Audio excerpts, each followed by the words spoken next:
ActiveTune gives you the power to create a base map and make live adjustments for any environment you're riding in. Today I'm going to use this Yamaha XSR900 here in the FTECU dyno room to show you how to properly use ActiveTune. Open your FTECU tuning suite with your base map loaded. We will start with the unrestricted map available for the XSR900. Enable ActiveTune and live correction modes in your settings. Plug your datalink cable into your computer and then remove the weather cap from your bike side harness and attach it to the datalink.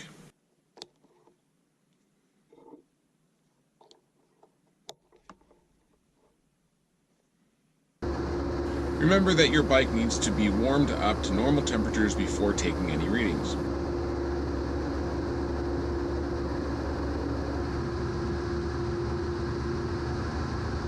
After your bike is warmed up, open the AFR monitor and click the monitor button. Smoothly cycle through the cells at different throttle positions and engine RPMs until the trim cells are filled.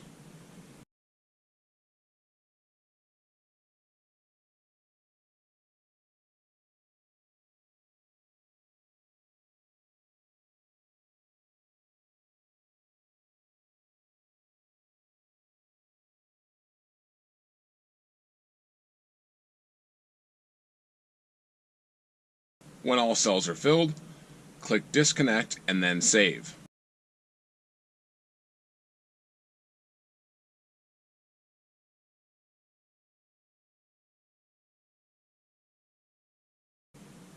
After the file is saved, you'll need to write it to your ECU.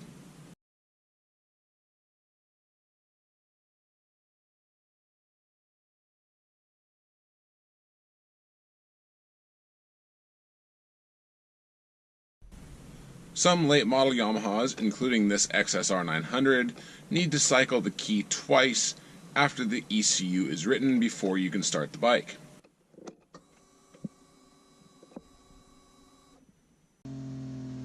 Repeat this cycle 3 times, and each time the trim changes will get smaller.